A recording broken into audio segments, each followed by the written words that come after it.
Hello అండి. Welcome to our channel. నేను మీ సిరి. ఈరోజు మనం చెప్పుకోబోయే కథ ప్రియసఖి పార్ట్ 57. ఇక కథలోకి వెళ్ళిపోదాం.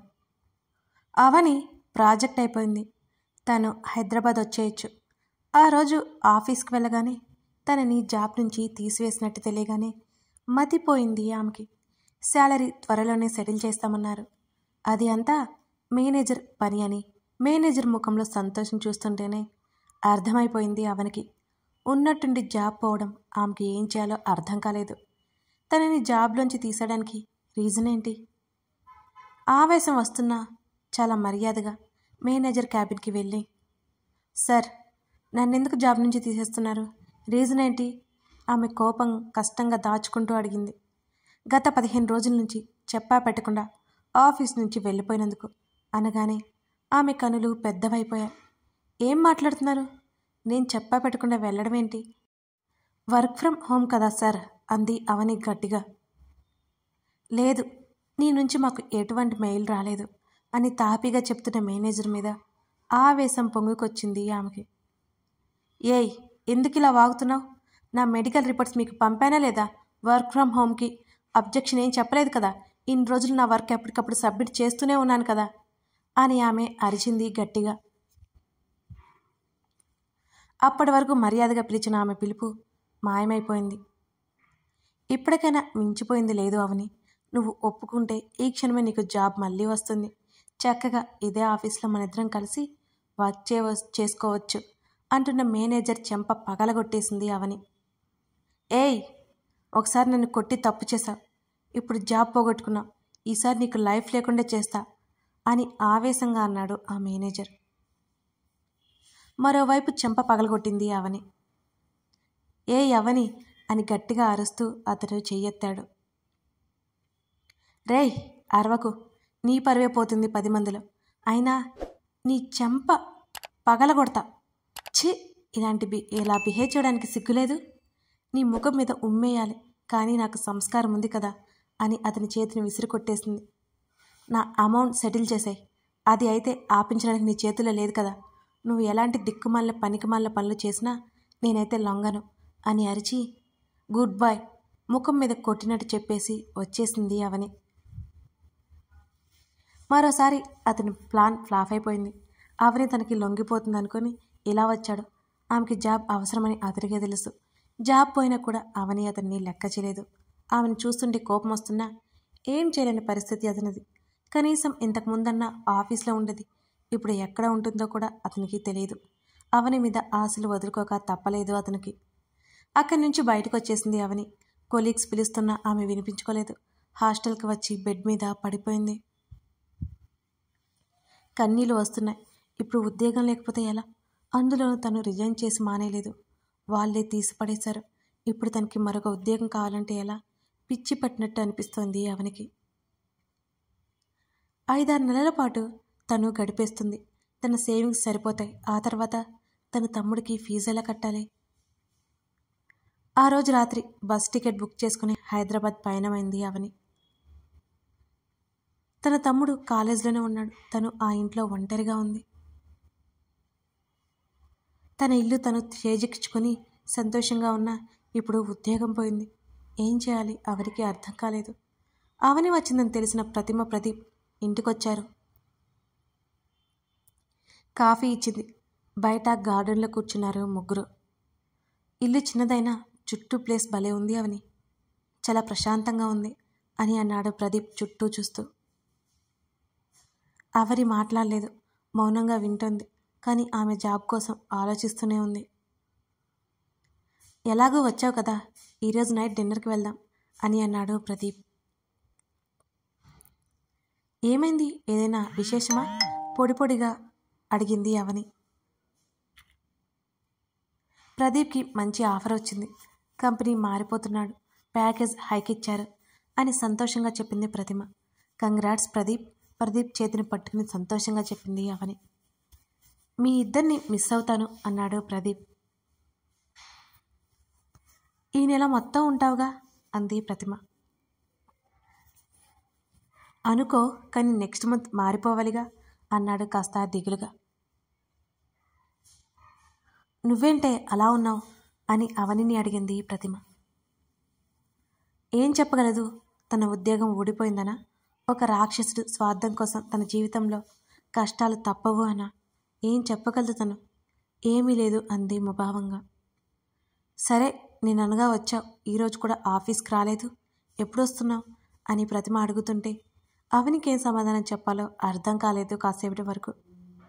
రావట్లేదు అని మెల్లిగా చెప్పింది అవని. రావట్లేదా? ఎందుకు? వాళ్ళిద్దరికీ అర్థం కాలేదు అవని మాటలు. జాబ్ పోయింది అంది అవని. ఆ? ఆశ్చర్యంగా చూసింది ప్రతిమ. జరిగిందంతా మెల్లిగా వివరించింది. స్నేహితులిద్దరూ ఒక్కసారిగా అవాక్కైపోయారు. ఇంత జరిగితే కనీసం మాకు చెప్పలేదు నువ్వు అని ప్రతిమ అరుస్తుంటే, ప్రతిమ నువ్వాగు, అవని ఇప్పుడేం చేద్దామనుకుంటున్నావు అని సౌమ్యంగా అడిగాడు ప్రదీప్. ఏమో తెలీదు. కళ్ళల్లో నీళ్లు బయటికి రానియకుండా తల పట్టుకుని కూర్చుంది అవని. ఆ ఉద్యోగం సంపాదించడానికి తనెంత కష్టపడిందో గుర్తొచ్చింది. సరే, నువ్వు బాధపడుకో, ఏదైనా ఛాన్స్ ఉంటుందేమో చూద్దాం. మా అంకుల్ ఒక ఆయన ఉన్నారు, ఆయన చేత రికమెండ్ చేయిద్దాం అని ధైర్యం చెప్పాడు ప్రదీప్. Thanks allot. అతని చేతులు పట్టుకుని అవని ఏడ్చేసింది. అవని ఏంటిది చిన్నపిల్లల, మా అవని ఎంత ధైర్యంగా ఉంటుంది అని ప్రదీప్ మామూలు చేయడానికి ప్రయత్నించాడు. అవని అంటూ ఆమెను హత్తుకుని, మేమున్నాంకా నీకు, ఏడవకు, ముందు అంత ఇబ్బంది పడ్డావని మాకు బాధ, అంతకంటే ఏం లేదు. ప్రదీప్ చూస్తాను అంటున్నాడు కదా, ఇక ఏడవకు ప్రతిమ సర్ది చెప్పింది. అది కాదే, వాడు నీ మీద ఎలిగేషన్ వేశాడు, 15 రోజుల పాటు వర్క్ చేయించాడు, కానీ చివరికి నేను అందుబాటులో లేనట్టుగా సృష్టించాడు. కోపం వస్తుంది, బాధ వస్తుంది, ఏం చేయను అని అవని కళ్ళు తుడుచుకుంటూ ఆవేశంగా అంది. అలాంటి వెధవలు మనకి అడుగడుగున ఎదురవుతూనే ఉంటారు అవని, మర్చిపోవడానికి ప్రయత్నం చేయి. నువ్వు ఏం కంగారు పడిపోకు, ప్రదీప్ చూస్తాను అంటున్నాడు కదా అంది ప్రతిమ. అవని కళ్ళు తుడుచుకుంది. కాసేపటి తర్వాత వాళ్ళిద్దరూ వెళ్ళిపోయారు. తన ఇల్లు తనకు నచ్చినట్టు సర్దుకుంది. ఆ గది గోడలు తనకి నేస్తాలుగా అనిపించాయి. తనొక స్వేచ్ఛా విహంగం అని ఆమె ఫీల్ అయిపోతుంది. కానీ త్వరలోనే ఆమెకి తెలియని విధంగా ఆమె జీవితం మారిపోతుందని ఏమాత్రం ఊహించలేదు అవని.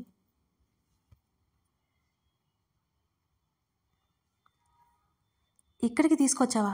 ఆల్రెడీ కన్సల్ట్ అయ్యాను, తల పట్టుకుని చెప్పింది రాహిణి. ఏం పర్లేదు, మరోసారి చెక్ చేయిద్దాం అని అంది సోనాలి. నేను ఆల్రెడీ అతని దగ్గర ట్రీట్మెంట్ తీసుకుంటున్నాను సోనా అంది రాహిణి. ముందు లోపలికి రా అంటూ రాహిణి చేతిని పట్టుకుని లోపలికి తీసుకెళ్ళింది సోనాని. హలో సోనా అంటూ ఎదురొచ్చాడు అతను. ప్రభు, తను రాహిణి, నా బెస్టీ అంటూ పరిచయం చేసింది సోనాని. రాహిణి వైపు చూసిన ప్రభు కళ్ళు ఆశ్చర్యంతో పెద్దవయ్యాయి. తను నీ ఫ్రెండా? అవాక్కైపోయి అడిగాడు ప్రభు. అవును, తన కండిషన్ ఏంటో నీకు తెలుసు కదా, ప్లీజ్ సేవ్ హర్ బ్రతిమాలుతున్నట్టు చేతులు జోడించి వేడుకుంది సోనాలి. రాహిణి అసహనంగా అలాగే నిలబడి ఉంది. కూర్చోండి, ఇద్దరికి చైర్స్ చూపించి ఎదురుగా కూర్చున్నాడు ప్రభు. తనకి ఆల్రెడీ ట్రీట్మెంట్ ఇస్తున్నారు, ఛాన్స్ లేదు అని ప్రభు చెబుతుంటే, ప్లీజ్ అలా మాట్లాడుకు, ఏదైనా దారి ఉంటుంది చూడు, నీకు తెలిసిన న్యూరో సర్జన్స్ ఉంటారు కదా, స్పెషలిస్టులు పిలిపించు కన్నీళ్లతో బ్రతిమాలుకుంటోంది సోనాలి. సోనా ప్లీజ్, సోనాలి చేతిని పట్టుకుని ఆపింది రాహిణి. నువ్వు ఆగవే ప్రభు, నువ్వు చెప్పు, దానికి ఏం కాదుగా అని సోనాలి అడుగుతుంటే, నువ్వు డాక్టర్వి మర్చిపోతున్నావా, తనకి ఛాన్స్ లేదు అని అన్నాడు ప్రభు. ఇంటికి తాళం వేసుకుని కూరగాయల కోసం బయటకు వచ్చింది అవని. ఇక నుంచి తను అన్నీ తనకు కావాల్సిన తనే పెంచుకోవాలి. ఇంటి చుట్టూ చాలా ప్లేస్ ఊరికే ఉంది. సూపర్ మార్కెట్కి వెళ్ళడం కోసం స్కూటీ బయటకు తీసింది. దాన్ని తీసి బోల్డ్ అని రోజులైపోయింది. అదంతా దుమ్ము పట్టి ఉంది. ప్రతిమ ఇక్కడికైతే చేర్చింది, కానీ దాన్ని ఈ మధ్య వాడనలేదని అర్థమైంది అవనికి. మళ్ళీ దాన్ని అక్కడే పెట్టేసింది. సాయంత్రం క్లీన్ చేయాలి అనుకుంటూ బయటికి వచ్చి నడక మొదలుపెట్టింది. వెళ్ళేటప్పుడు నడిచి, వచ్చేటప్పుడు ఆటోకి రావచ్చు అని అనుకుంది అవని. అప్పటికే ఓ చోట జనం గుమిగూడి ఉండడం చూసి ఎవరో ఒక అతను మరి ఎవరినో కొడుతున్నట్టు సమాచారం తెలిసింది. జనాల్ని తప్పించుకొని ఎవరా అని చూసిన ఆమె చెకుతురాలైపోయింది ఆ వ్యక్తిని చూసి. రిషి ఎవరినో ఇష్టం వచ్చినట్లు కొడుతున్నాడు. ఆమె నోటి మీద ఆశ్చర్యంగా చేతిని పెట్టుకుని అలాగే చూస్తోంది. ఆమె ఏమాత్రం అది ఊహించలేదు. ఎవరో తప్పించి విడిపించారు. కొట్టించుకుంటూ అతను అక్కడి నుంచి వెళ్ళిపోయాడు. రిషి వైపు చూసింది అవని. ముఖం మీద నీళ్లు కొట్టుకుంటూ 2 చేతులు నడుం మీద పెట్టి తల వెనక్కి వాల్చి కొన్ని క్షణాల పాటు కళ్ళు మూసుకొని అలాగే నిలబడ్డాడు. వెంటనే తల విదిలించి కారు వైపు నడుస్తున్నాడు. అతన్నే చూస్తున్న అవనికి అతని ముఖంలో రంగులు మారాయి. అతనేంటి అలా అయిపోయాడు? నిర్లక్ష్యంగా ఉన్న అతని డ్రెస్సుని చూసి మాసి ఉన్న గడ్డం, జీవం లేని అతని కళ్ళని చూస్తుంటే ఆమెకేదో కంగారు. ఆమె చూస్తుండగానే అతడి కారు ముందుకెళ్ళింది. అతడేదో కోల్పోయినట్టు ఎందుకు మారిపోయాడో అర్థం కాలేదు తనకి. గొడవ ఏంటి అని అక్కడ ఉన్న వారిని అడిగింది. ఎవరో ఒక అమ్మాయిని ఏడిపిస్తుంటే కొట్టాడు అని తెలిసి ఊపిరి పీల్చుకుంది అవని. అవని పెదవుల మీద నవ్వొచ్చింది. అతన్ని చూస్తున్న ఏదో ఒక సందర్భం తనకి పాజిటివ్ ఫీలింగ్ కలుగుతూనే ఉంటుంది. గుండెల మీద చేయి వేసుకుని రిలాక్స్ అవుతూ తన పని చూసుకోవడానికి వెళ్ళిపోయింది అవని.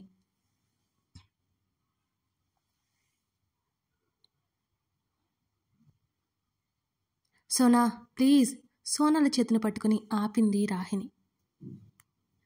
నువ్వు ఆగవే ప్రభు, నువ్వు చెప్పు, దానికేం కాదుగా అని సోనాలి అడుగుతుంటే, నువ్వు డాక్టర్వి మర్చిపోతున్నావా? ఛాన్స్ లేదు తనకి అన్నాడు ప్రభు. ప్లీజ్ ప్రభు, సోనాలి చాలా చాలా రిక్వెస్ట్ చేసింది. సోనా, ఛాన్స్ ఉంటే నేను వదిలిపెడతానా? నాకు నీ ఫ్రెండ్ పేషెంట్ వేరు కాదు. తనకి ఈ ఏజ్లోనే ఇలా ట్యూమర్ ఫామ్ అవ్వడం నన్ను కూడా కదిలించింది. నేను చాలా ట్రై చేస్తున్నాను ఆల్రెడీ అంటూ రాహిణి వైపు చూశాడు ప్రభు. నిజమేనన్నట్టు సోనాలి వైపు చూసింది రాహిణి. ఇప్పుడేం చేద్దాం? సోనాలి తట్టుకోలేక ఏడ్చేస్తోంది. తల పట్టుకొని అలాగే కూలబడింది. నాకు తెలిసిన స్పెషలిస్టు ఒక అతను రేపు హైదరాబాద్ వస్తున్నారు, చూద్దాం ఆయన ఏమన్నా పరిష్కారం చెప్పగలరేమో అన్నాడు ప్రభు. రాహిణి మాట్లాడలేదు. మౌనంగా లేచి అక్కడి నుంచి బయటకొచ్చేసింది. మరో 2 నిమిషాలకి సోనాలి కూడా బయటకొచ్చేసింది. ఇద్దరు హాస్పిటల్ నుంచి వచ్చి కారులో కూర్చున్నారు. సోనాలి కళ్ళు మాత్రం వర్షిస్తూనే ఉన్నాయి. సోనా, నువ్విలా ఏడ్చి నాకు గిల్టీ ఫీలింగ్ కలిగించుకో అని అంది రాహిణి. నా వల్ల కావడం లేదు రాహి అంటూ ముఖం తుడుచుకుంటూనే ఉంది సోనాలి. అయినా ఆమె కన్నీళ్ళు ఆగడం లేదు. నా గురించి వదిలే, రిషి గురించి ఒకసారి ఆలోచించాలి. ఇప్పుడు ఒకసారి చూడాలని ఉంది తనని. ఆంటీ చెప్తుంది ఎలాగో అయిపోయాడని. అప్పుడు వచ్చాయి రాహిణికి కన్నీళ్ళు. అతని గురించి మాట్లాడుతుంటే ఆమె స్వరం వణుకుతోంది. అంత తేలిగ్గా నిన్ను మర్చిపోతాడు అనుకోవడం నీ భ్రమ అంటూ కారుని ముందుకు పోనిచ్చింది సోనాలి.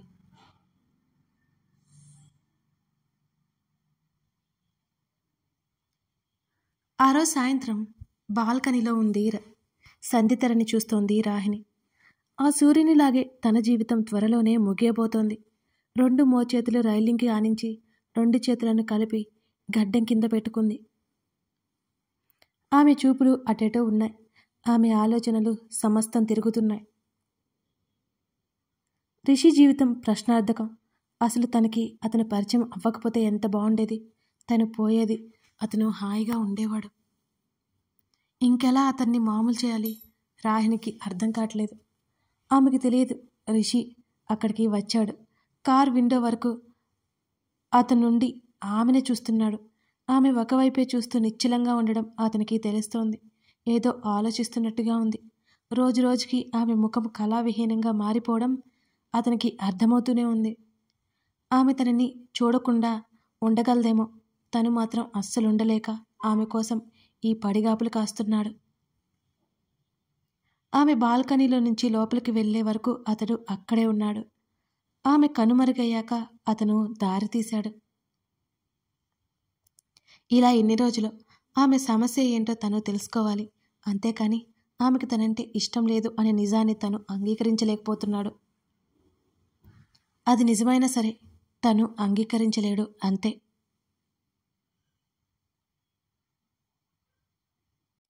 డాక్టర్, ఏదైనా ఛాన్స్ ఉందా అని ఆతృతగా అడుగుతోంది సోనాలి.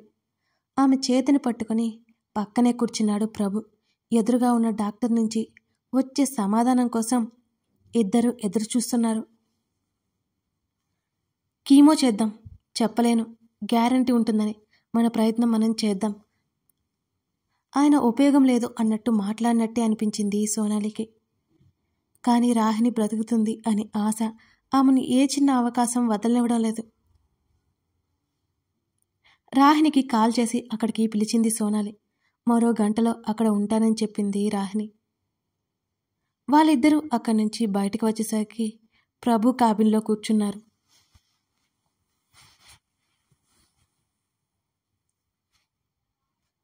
హలో అంకుల్, ఎదురుగా కూర్చున్నాడు రిషి.